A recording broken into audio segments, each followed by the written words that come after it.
Happy new year. काय मग नवीन वर्षाची सुरुवात कशी झाली? नवीन वर्ष आणि आपण संकल्प करणार नाही असं होतच नाही.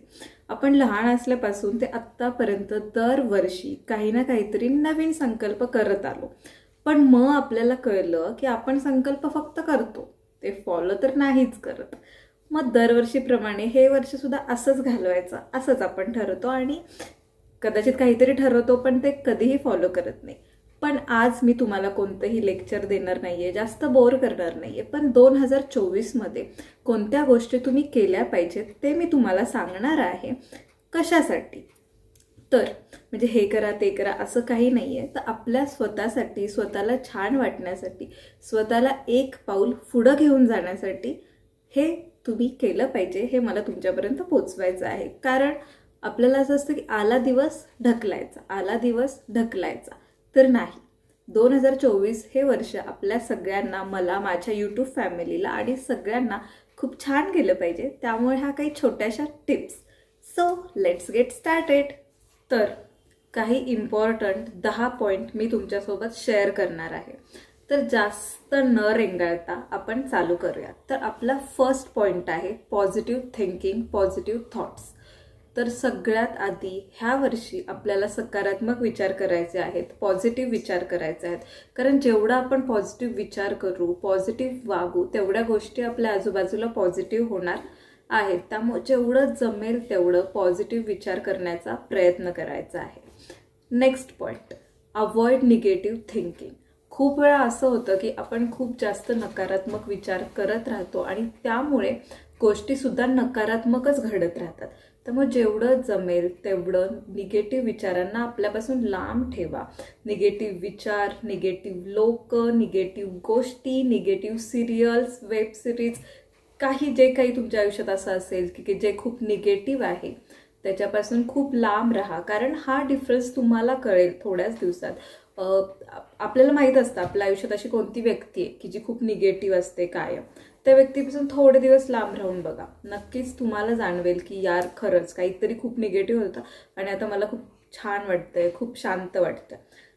ती व्यक्ती सोडा, आपल्या मनात सुद्धा खूप निगेटिव्ह विचार असतात. कोणतंही कार्य करायचं आहे किंवा कुठलीही गोष्ट करायची आहे तर आधी निगेटिव्ह थॉट मनात येतात, मग पॉझिटिव्ह विचार आपल्या मनात येतात. फॉर एक्झाम्पल, आपण विकेंडच्या दिवशी बाहेर पडतो, आपलं काय ट्रॅफिक असणारच, हेच चालू असतं.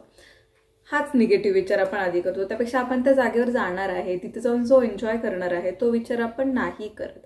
त्यामुळे आपला फर्स्ट पॉईंट जो होता की थिंक पॉझिटिव्ह, अँड आपला सेकंड पॉईंट हा आहे की please avoid negative people, negative thoughts and negative thinking. तर आपला थर्ड पॉईंट आहे डू इट नाउ. कल करे सो आज कर, आज करे सो अब कर, असं आपण प्रत्येक वेळेला ऐकलेलं आहे. किंवा आपल्या घरात सुद्धा सगळे बोलत असतात तुला आजचं काम उद्यावर ढकलण्याची खूप जास्त सवय आहे. तर ते आहे, माझ्या बाबतीत हे असं होतं. पण आपण ह्या वर्षी हे ठरवूयात की आपल्याला सगळ्या गोष्टी आत्ताच्या आत्ता करायच्यात. म्हणजे एखादं काम सांगितलं मग ते उगाच रेंगाळत बसायचं, आज नाही उद्या, उद्या नाही परवा, असं करण्यापेक्षा जे काही काम असेल, ज्या काही गोष्टी करायच्या असतील, काही आपले कॉलेज स्टुडंट्स असतात, स्कूल गोईंग मुलं असतात, तर आजचा अभ्यास आजच करा, तो उद्यावर ढकलू नका. किंवा घरातली काही कामं असतील किंवा अजून काही गोष्टी असतात ज्या आत्ताच्या आत्ताच करा. जर तुम्ही ते ढकलत राहिलं ना तर ते कायम पुढेच जात राहणार. त्यामुळे कुठलीही गोष्ट लगेचच्या लगेच करण्याची सवय आपल्या बॉडीला लावा. ओके. आणि आपला चौथा पॉईंट आहे गो विथ द फ्लो. तर ह्याचा अर्थ असा होतो की कधी कधी काय होतं, सगळ्याच गोष्टी आपल्या मनासारख्या नाही होत. बऱ्याच गोष्टी आपल्या मनाविरुद्ध होत असतात. मग अशा वेळेला रडत बसायचं की हे असंच का झालं, माझ्यासोबतच असं का झालं, हे म्हणण्यापेक्षा ही देवाची इच्छा होती आणि जे झालंय ते झालंय, everything happen for a good reason, असं स्वतःला सांगायचं आणि जो फ्लो आहे त्याच्यासोबत पुढे जायचं. मग तो फ्लो कोणता हे सुद्धा आपल्याला कळलं पाहिजे. कुठल्याही वाईट गोष्टीसोबत वाहत जायचं नाहीये. आपल्यासाठी, आपल्या घरासाठी जे योग्य आहे त्याच गोष्टी करायच्या आहेत. आणि आपला पाचवा पॉईंट आहे गिव्ह टाइम टू युअरसेल्फ. स्वतःसाठी आणि स्वतःला टाइम द्यायला शिका. कारण आपण सगळ्यांचं सगळं करतो, फक्त स्वतःला इग्नोर करत राहतो, स्वतःकडे लक्ष देत नाही. तर ह्या वर्षी बाकीच्यांचं सगळं करा नक्कीच, घरासाठी, मुलाबाळांसाठी, आई वडिलांसाठी, फ्रेंड्ससाठी, जेवढं जमेल तेवढं नक्की करा. पण स्वतःला इग्नोर करू नका. स्वतःला टाईम द्या. बॉडीची, शरीराची, मनाची छान काळजी घ्या आणि स्वतःला ग्रो करण्याचा नक्की प्रयत्न करा. आपला 6वा पॉइंट आहे स्प्रेड हॅपीनेस.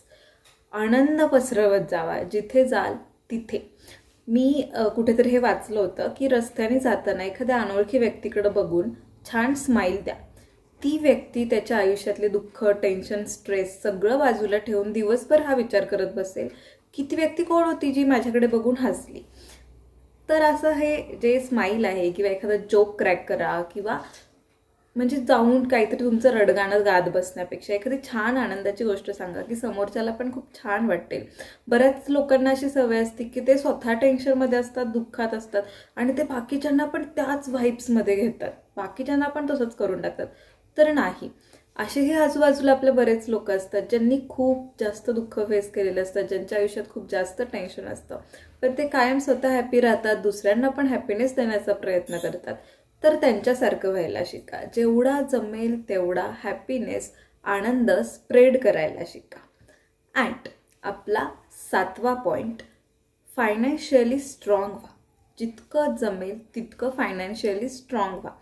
कारण आपण असं म्हणतो की पैसा म्हणजे काय सगळंच आहे का? पण जर पैसा नाही आहे तर काहीच नाही आहे हे आपल्याला माहिती आहे. आणि पैसा कमावणं खूप इम्पॉर्टंट आहे. प्रत्येकाने स्वावलंबी झालं पाहिजे, इंडिपेंडंट झालं पाहिजे, स्वतःच्या पायावर उभं राहिलं पाहिजे.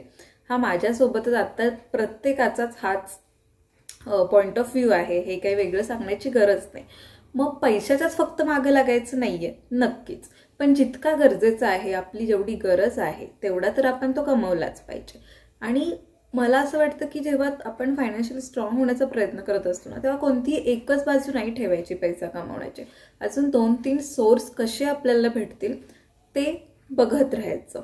किंवा घरगुती ज्या लेडीज असतात, तर घरगुती लेडीज असतात बघा, ज्यांना खूप छान स्वयंपाक येत असतो किंवा लोणची पापड खूप छान करता येतात, तर ते मी घरात एवढं छान करते, सगळ्यांना इतकं छान आवडतंय, तर मी त्याचा बिझनेस कसा करू शकते. अशा काही काही छोट्या गोष्टी असतात. आमच्या इथे एक काकू आहेत ज्या खूप जास्त छान ब्लाऊज वगैरे शिवतात. मग त्यांनी आधी घरात, मग मैत्रिणींचे ह्याचे शिव त्याचे शिव असं चालू केलं ना, तर त्यांचा बिझनेस खूप छान ग्रो झालेला आहे. मग अशा छोट्या छोट्या गोष्टीतून काय करू शकतो आपण हे स्वतःला विचारा. आणि 2024मध्ये जितकं जमेल तितकं फायनान्शियली स्ट्रॉंग होण्याचा नक्की प्रयत्न करा. 8वा पॉइंट आहे डू वर्कआउट. जितका जमेल तितका व्यायाम, मेडिटेशन किंवा अजून तुम्हाला काय आवडत असेल, योगा, वॉकिंग, ते करण्याचा प्रयत्न करा. अगदी महिने दिवसभर 2-2 तास देऊन नाही करायचे. आठवड्यातले 5 दिवस आपल्या शरीरासाठी द्या. आणि मग छान एखादा यूट्यूबवर बरेच सारे व्हिडिओ असतात व्यायामाचे, ते करा. मेडिटेशन करा किंवा प्राणायाम करा, योगासनं करा आणि तुमच्या बॉडीला, स्वतःच्या मनासोबत बॉडीला सुद्धा छान बनवण्याचा नक्की प्रयत्न करा.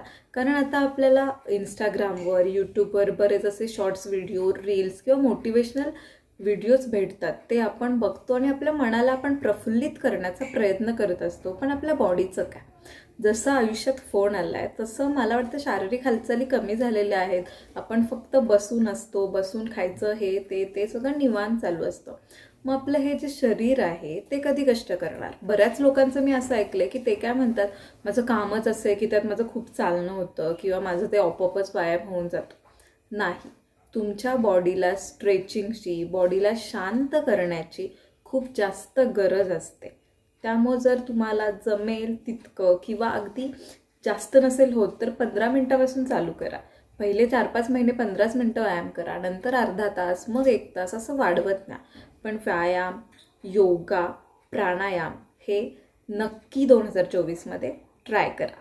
आणि आता आपला 9वा पॉइंट आहे ॲक्सेप्ट थिंग्स. गोष्टी जशा होत आहेत त्या ॲक्सेप्ट करायला शिका. जर तुम्हाला एखादी गोष्ट चेंज करता येत असेल तर ती नक्की तुम्ही चेंज करा. पण कधी कधी असं होतं की काही गोष्टी आपल्या हातात नसतात, त्यामुळे ज्या आहेत ना तशा ॲक्सेप्ट करा. हे माझ्याबरोबरच का झालं, असं रडत बसून काही होत नाही. बरोबर. कधी कधी असं होतं की आपली खूप जवळची व्यक्ती असते जी आपल्याला सोडून निघून जाते, किंवा अजून काही इन्सिडेंट्स होतात, बऱ्याच गोष्टी, एखादा चांगला जॉब जातो किंवा एखादी शारीरिक व्याधी आपल्याला लागते. मग ह्यावेळी रडत जर आपण बसलो तर ती व्यक्ती परत येणार आहे का तो आजार दूर जाणार आहे? काहीही होणार नाहीये. मग ॲक्सेप्ट द थिंग्स की हे झालेलं आहे आणि आता ह्यातून मला कसं बाहेर पडायचं आहे, ह्यातून मी स्वतःला कशी सावरू, हा विचार करायला शिका. आणि आपला शेवटचा पॉइंट आहे ग्रॅटिट्यूड. कृतज्ञता व्यक्त करायला शिका, जेवढी जास्त जमेल तितकी. कोणीही तुम्हाला काहीही हेल्प केली की थँक्यू आपण बोलतोच, हे काही मला वेगळं सांगण्याची गरज नाही आहे. पण जितकं जमेल तिथं प्रत्येक गोष्टीच्या बाबतीत तुमची बॉडी, तुमचं मन किंवा तुमच्या आजूबाजूला असणाऱ्या काही निर्जीव वस्तूसुद्धा आहेत ज्यांनीसुद्धा आपल्यासाठी खूप काही केलं आहे. ज्या गॅसवर आपण जेवण करतो तो गॅस, किंवा आपण वॉशरूमला वगैरे जातो ते आपल्या घरातले वॉशरूम, जी लाईट आहे त्या लाईटमुळे एवढं छान आहे, किंवा इव्हन आपला फोन ज्याच्यामुळे आपण खूप छान काही काही गोष्टी बघतोय आणि शिकतोय, त्या सगळ्या प्रती कृतज्ञ व्हा. प्रत्येकाला सांगा की थँक्यू, तुम्ही माझ्या आयुष्यात आहात.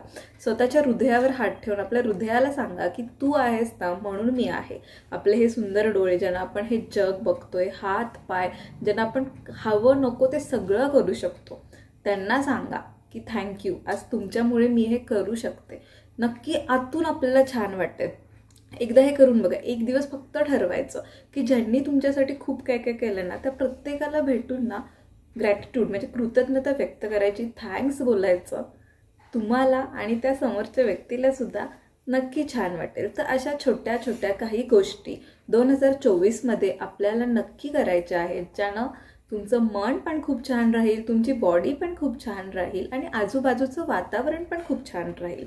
सो जितकं जमेल तितकं पॉझिटिव्ह राहायचं आहे, निगेटिव्ह गोष्टी अवॉइड करायच्या आहेत, वर्कआउट करायचं आहे, फायनान्शियली स्ट्रॉंग बनायचं आहे, फ्लोसोबत जायचं आहे, गोष्टी ॲक्सेप्ट करायच्या आहेत, आजचं काम आजच करायचं आहे आणि जितकं जमेल तितकं कृतज्ञ व्हायचं आहे लोकांप्रती, वस्तूंप्रती आणि व्हॉट एव्हर इट इज.